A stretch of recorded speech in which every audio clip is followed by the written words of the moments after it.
السلام علیکم ورحمۃ اللہ وبرکاتہ نحمده ونصلی علی رسولہ الکریم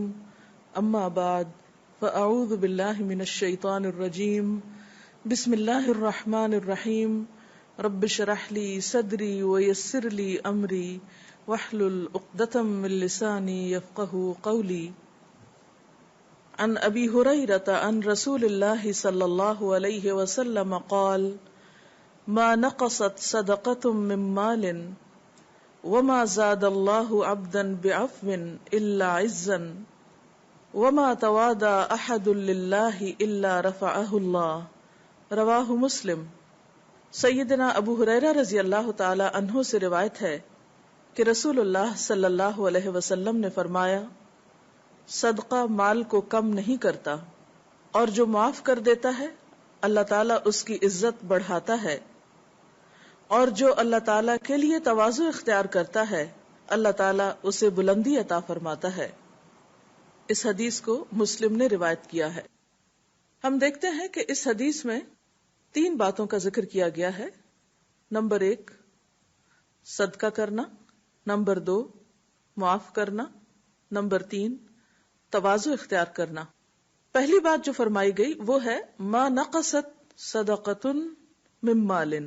صدقہ مال کو کم نہیں کرتا، یعنی جب انسان اللہ کی خاطر اپنے مال میں سے کسی کو کچھ دیتا ہے تو بظاہر ایسا محسوس ہوتا ہے کہ شاید اس سے دینے والے کے مال میں کچھ کمی ہو گئی ہے، لیکن اپنی روح کے اعتبار سے دینا مال کو بڑھاتا ہے، مال میں برکت اور حقیقی اضافے کا سبب ہے، نہ کہ کمی کا ذریعہ۔ دینے سے جب ایک شخص سے مال دوسرے کی طرف جاتا ہے اور دوسرے شخص کو اس کا فائدہ پہنچتا ہے تو اس سے ایک فائدہ تو یہ ہوتا ہے کہ معاشرے کے اندر سے احساس محرومی ختم ہوتا ہے، دوسرا یہ کہ جب معاشرے کے تمام افراد کی ضروریات پوری ہوتی ہیں اور دینے کا کلچر فروغ پاتا ہے تو اس سے دلوں کے اندر ایک قناعت بھی پیدا ہوتی ہے، اور جب ہر شخص لینے کی بجائے دینے کی طرف توجہ رکھتا ہے تو مال معاشرے کے اندر سرکولیٹ کرتا ہے۔ جیسے خون ہمارے جسم میں اگر سرکولیٹ کرتا رہے، گردش کرتا رہے، تو اس کے سارے اعضاء یعنی جسم کے سارے اعضاء بہترین طریقے پر کام کرتے ہیں، اور اگر جسم کا کوئی ایک حصہ اس میں خون گردش نہ کرے تو مفلوج ہو کر رہ جاتا ہے،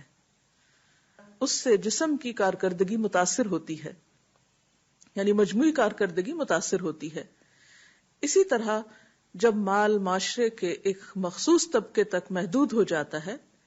اور دینے کی بجائے بخل کا کلچر فروغ پاتا ہے تو اس سے پورے معاشرے کے اندر ایک کارکردگی متاثر ہوتی ہے،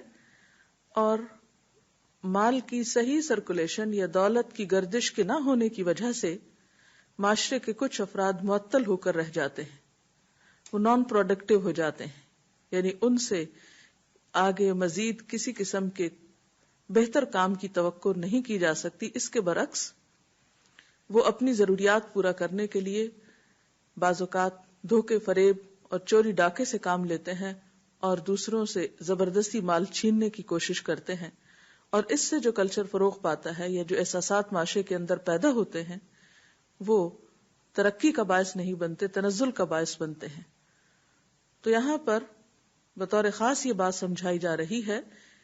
کہ جب تم مال خرچ کرنے والے ہوگے تو اس سے معاشرہ ترقی کرے گا، آگے بڑھے گا، مجموعی طور پر معاشرے کو زیادہ فائدہ پہنچے گا، اور اگر صدقہ نہیں ہوگا اور مال مخصوص جگہوں پر جمع ہو جائے گا تو اس سے معاشرے کے اندر وہ خیر اور بھلائی عام نہیں ہو سکتی۔ ویسے بھی ہم دیکھتے ہیں کہ جو شخص اللہ کے راستے میں مال خرچ کرتا ہے تو اس کا مال کئی گنا بڑھا دیا جاتا ہے اجر و ثواب میں، اور اس کا فائدہ اور صلہ اس کو دنیا اور آخرت دونوں میں ملتا ہے۔ قرآن پاک میں ہم دیکھتے ہیں اللہ تعالیٰ فرماتے ہیں مثل الذین ينفقون اموالهم فی سبیل اللہ کمثل حبۃ انبتت 7 سنابل فی کل سنبلۃ 100 حبۃ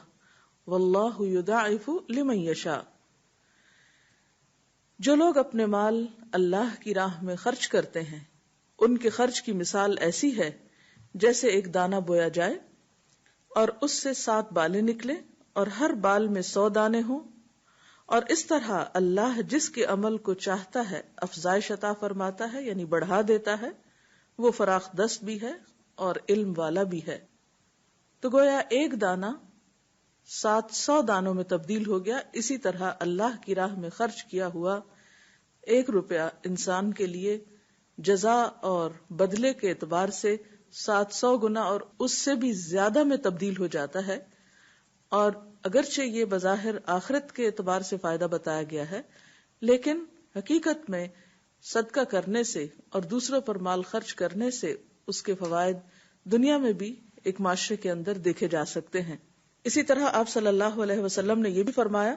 کہ جس نے حلال کمائی سے 1 کھجور برابر بھی خیرات کی، اور اللہ تعالیٰ حلال کمائی ہی کو قبول کرتا ہے، تو اللہ تعالیٰ اسے اپنے دائیں ہاتھ سے قبول کرتا ہے اور خیرات کرنے والوں کے لیے اسے اس طرح بڑھاتا ہے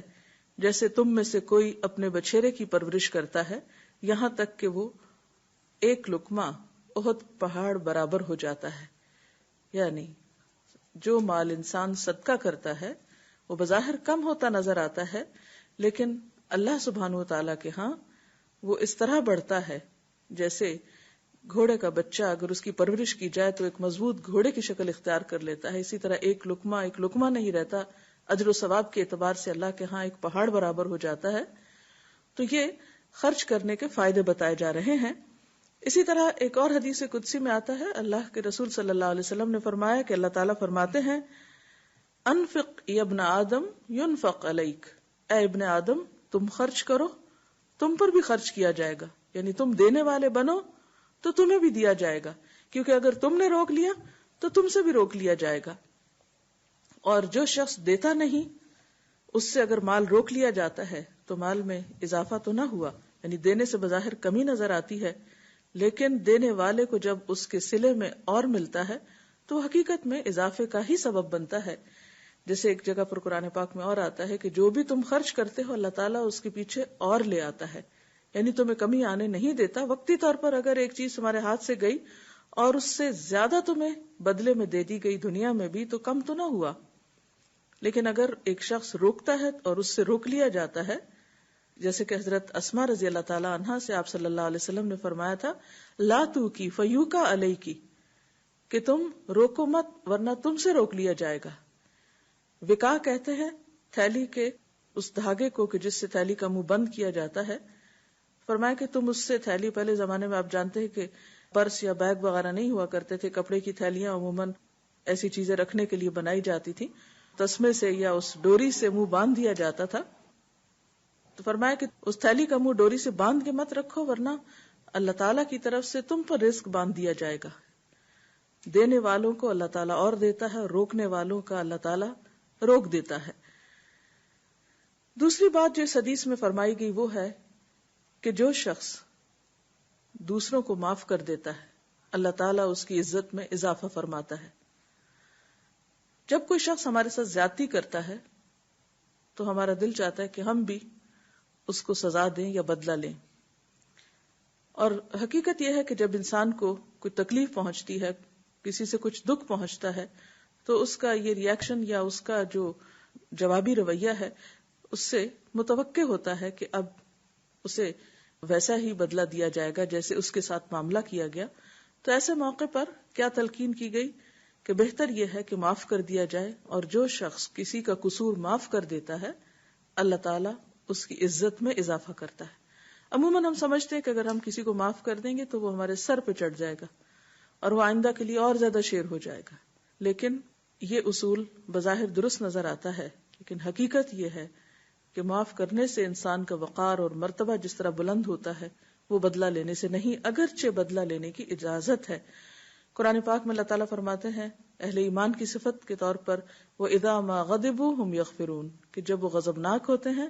غصے میں آتے ہیں تو معاف کر دیتے ہیں۔ ایک اور جگہ پر فرمایا وَالْكَاظِمِينَ الْغَيْظَ وَالْعَافِينَ عَنِ النَّاسِ،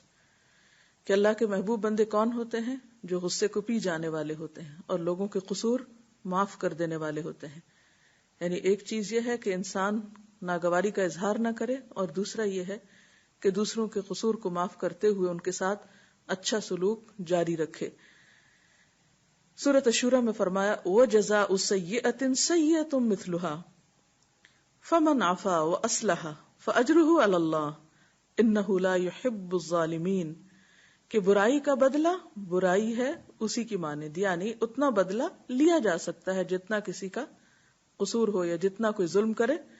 لیکن جو معاف کر دے اور اصلاح کر لے تو اس کا اجر اللہ کے ذمہ ہے، یعنی اس کا بدلہ اللہ تعالیٰ کی طرف سے اس کو مل کر رہے گا، اور اللہ تعالیٰ ظالموں کو پسند نہیں کرتا۔ سورۃ نور میں بھی اللہ تعالیٰ فرماتے ہیں وَلْيَعْفُوا وَلْيَصْفَحُوا چاہیے کہ معاف کر دیں، درگزر کریں۔ أَلَا تُحِبُّونَ أَن يَغْفِرَ اللَّهُ لَكُمْ کیا تم پسند نہیں کرتے کہ اللہ تعالیٰ تمہیں معاف کر دے؟ یعنی آج تم بندوں کے قصور معاف کر دو تو کل اللہ تعالیٰ تم سے درگزر کریں گے، اور ہم میں سے کون ہے جو یہ نہیں چاہتا کہ اس کو معاف کر دیا جائے؟ لہذا دنیا میں بھی جو شخص معاف کرنے کی قدرت رکھتا ہے اللہ تعالیٰ اس کو عزت عطا فرماتا ہے، اور آخرت میں بھی ایسا شخص جو دنیا میں دوسروں کی غلطیاں اور قصور معاف کرتا ہے اللہ تعالیٰ کی بخشش کا مستحق ہو جاتا ہے۔ پھر اسی طرح ایک حدیث میں رسول اللہ صلی اللہ علیہ وسلم نے فرمایا کہ 3 لوگ ایسے ہیں کہ جن کو اللہ تعالیٰ اپنے سائے میں پناہ دے گا اور اپنی رحمت سے ان کو ڈھانپ لے گا اور اپنی محبت میں ان کو داخل کرے گا۔ ان میں سے ایک شخص وہ ہے کہ جسے کچھ دیا جائے تو وہ شکر گزار ہو، اور جب وہ قدرت پا جائے یعنی اپنے ستانے والے پر تو غفرہ اس کو معاف کر دے، وَإِذَا غَضِبَ فَطَرَ اور جب وہ غضبناک ہو تو اپنے آپ کو روک لے۔ ایسے لوگ اللہ کے محبوب بندے ہیں اور اللہ کی رحمت کے مستحق ہیں۔ اسی طرح حضرت عائشہ سے رسول اللہ صلی اللہ علیہ وسلم کے اخلاق کے بارے میں جب دریافت کیا گیا تو کہنے لگی کہ رسول اللہ صلی اللہ علیہ وسلم نہ تو فحش گو تھے اور نہ آپ بازاروں میں شور و غل کرتے، نہ برائی کا بدلہ برائی سے دیتے، بلکہ آپ معاف کر دیا کرتے تھے اور درگزر فرماتے تھے۔ یعنی آپ کے اچھے اخلاق میں سے جو بہترین خوبی تھی وہ کیا کہ آپ دوسروں کے قصور معاف کر دیتے۔ اسی طرح حضرت عائشہ ہی بیان کرتی ہیں کہ جب کبھی بھی رسول اللہ صلی اللہ علیہ وسلم کو 2 کاموں میں اختیار دیا جاتا تو آپ ان میں سے اس کام کو اختیار فرماتے جو نسبتاً آسان ہوتا، بشرطے کہ وہ گناہ نہ ہو، اور اگر وہ گناہ ہوتا تو آپ لوگوں میں سب سے زیادہ اس سے دور رہنے والے تھے۔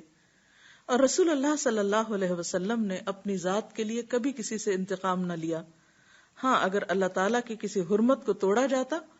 تو آپ خدا کے لیے اس سے انتقام لیتے، یعنی آپ اگر کبھی کسی سے بدلہ لیتے تو اپنی ذات کے لیے نہیں بلکہ دین کی وجہ سے۔ اسی طرح حضرت ابو درداء کہتے ہیں کہ میں نے رسول اللہ صلی اللہ علیہ وسلم کو فرماتے ہوئے سنا کہ جس شخص کے بدن کو کچھ صدمہ پہنچے، یعنی کسی کی طرف سے کچھ چوٹ لگ جائے، کوئی مثلا کوئی کسی نے پش کر دیا، دھکا لگ گیا، کونی لگ گئی، یا اچانک کوئی چیز کسی کے ہاتھ سے چھوٹ کے گر پڑی اور دوسرے کو صدمہ پہنچا، تو وہ صدمہ پہنچانے والے سے اس کا بدلہ نہ لے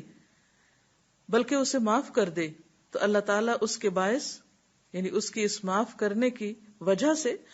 اس شخص کا ایک درجہ بلند کر دے گا، اس کے گناہ معاف کر دے گا۔ اور وہ کہتے ہیں کہ اس بات کو میرے دونوں کانوں نے سنا اور میرے دل نے اسے یاد رکھا،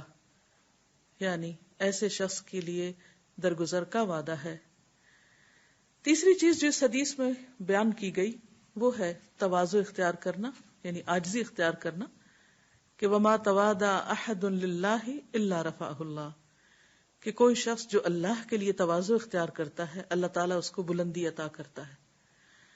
عام طور پر یہ بھی سمجھا جاتا ہے کہ جب انسان عاجزی اختیار کرے تو لوگ اس کے سر چڑھ جاتے ہیں، یا یہ کہ اس کو اور زیادہ دباتے ہیں۔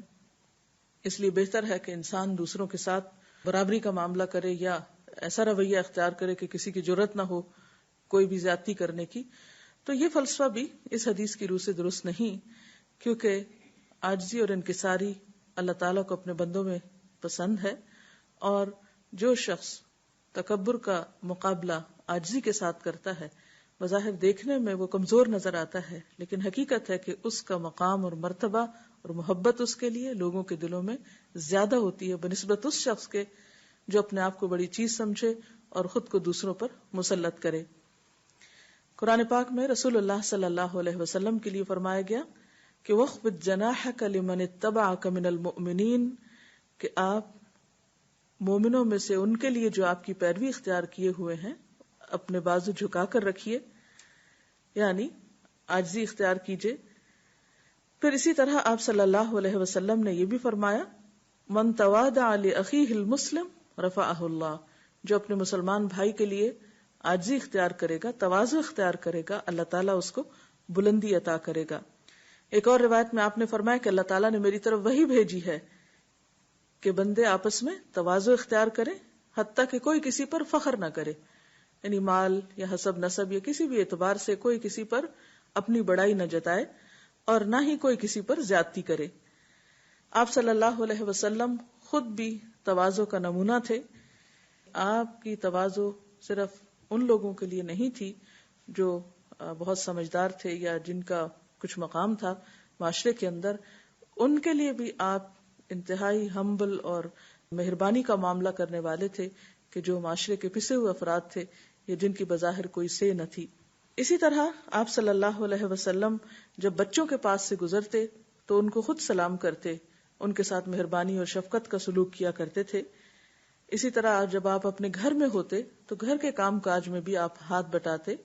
حضرت عائشہ بتاتی ہیں کہ آپ صلی اللہ علیہ وسلم گھر والوں کی خدمت میں لگے رہتے، جب نماز کا وقت ہوتا تو تشریف لے جاتے.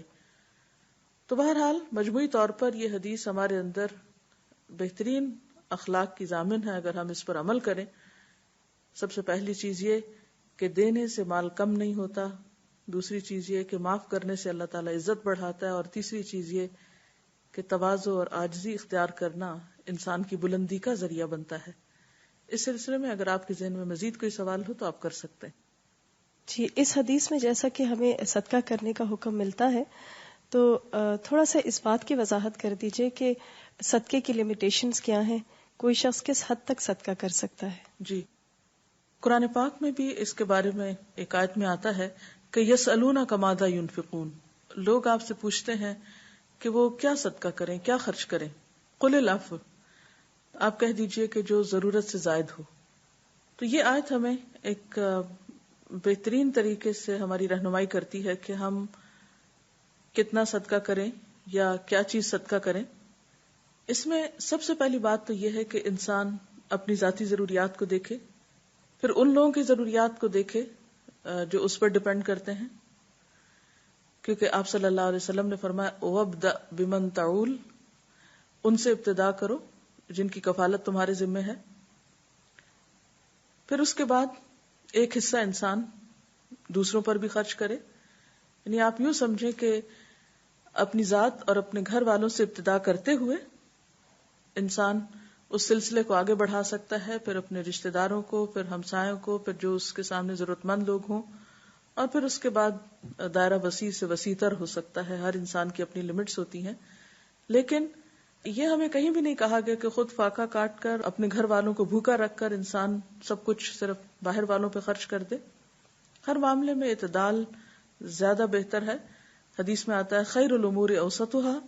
سب سے بہترین کاموں میں سے وہ ہے جس میں اعتدال اختیار کیا جائے، یعنی اعتدال کی روش سب سے پسندیدہ روش ہے. تو اس میں اگر انسان اپنے اوپر اور اپنے اہل و عیال کے اوپر خرچ کرتا ہے اور پھر اس کے بعد جو بچ جاتا ہے اس میں دوسروں کو شریک کرتا ہے تو زیادہ پسندیدہ ہے. جیسے آپ دیکھیے کہ قربانی کا گوشت ہے، اگر چاہے تو انسان سارا خود بھی استعمال کر سکتا ہے، اس میں کوئی ممانعت نہیں، لیکن پسندیدہ کیا ہے کہ ایک حصہ اپنے اوپر خرچ کرے، یعنی خود استعمال کے لیے رکھے، ایک حصہ دوستوں عزیزوں رشتہ داروں کے لیے، اور ایک حصہ غریبوں یتیموں مسکینوں کے لیے. تو اسی طرح انسان اپنے مال کے بارے میں بھی کر سکتا ہے کہ خود پر، قریب رشتہ داروں پر، پھر دور کے رشتہ داروں پر، مہمانوں کا بھی حق ہے، دوستوں کا بھی حق ہے، ہمسایوں کا بھی حق ہے، اور اس کے بعد باقی تمام جو فقراء اور غریب لوگ ہیں ان کا بھی اس کے مال میں حق ہے. رسول اللہ صلی اللہ علیہ وسلم کی ایک اور خوبصورت بات جس میں ہمیں موٹیویٹ کیا گیا دینے کے لیے، حدیث کے دوسرے حصے سے میں آپ سے ایک پہلو پر چاہوں گی کہ آپ روشنی ڈالیں کہ یہاں پر جو کہا گیا کہ جو معاف کر دیتا ہے اللہ تعالیٰ اس کی عزت بڑھا دیتا ہے. تو بعض اوقات ہم بدلہ تو نہیں لیتے، لیکن ہمارے دل میں اس شخص کے لیے کچھ زیادہ اچھے جذبات بھی نہیں ہوتے، یا یہ کہ ہمارا موڈ تھوڑا اس سے آف رہتا ہے. تو معاف کرنے میں کیا چیز شامل ہے؟ معاف کرنے کا مطلب یہ ہے کہ انسان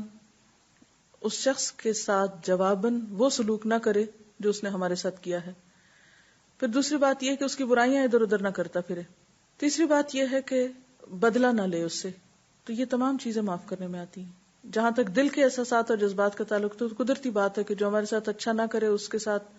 اچھا کرنا اتنا آسان نہیں ہے، اس میں وقت لگتا ہے. بعض لوگ اپنے ایموشنز پہ جلد قابو پا لیتے ہیں، بعض لوگوں کو اور ٹائم لگتا ہے، اور دل کے معاملات پہ بعض اوقات اختیار بھی نہیں ہوتا. تو ایسی صورت میں انسان جتنا کر سکتا ہے اتنا کرتا رہے، کیونکہ اسی آیت کے آخر میں آتا ہے واللہ یحب المحسنین، کہ اللہ احسان کرنے والوں کو پسند کرتا ہے. اور احسان کیا ہے کہ جس نے آپ کے ساتھ اچھا نہیں کیا آپ اس کے ساتھ پھر خوبصورت معاملہ کریں. ایک اور بات جو کہ حدیث کے تیسرے حصے سے ریلیٹڈ ہے، جیسے کہ اس میں رسول اللہ صلی اللہ علیہ وسلم نے فرمایا کہ جو شخص اللہ تعالیٰ کے لیے تواضع اختیار کرتا ہے اللہ تعالیٰ اسے بلندی عطا فرماتے ہیں. تو تواضع یا عاجزی اور مسکینی میں کیا فرق ہے؟ تواضع اور عاجزی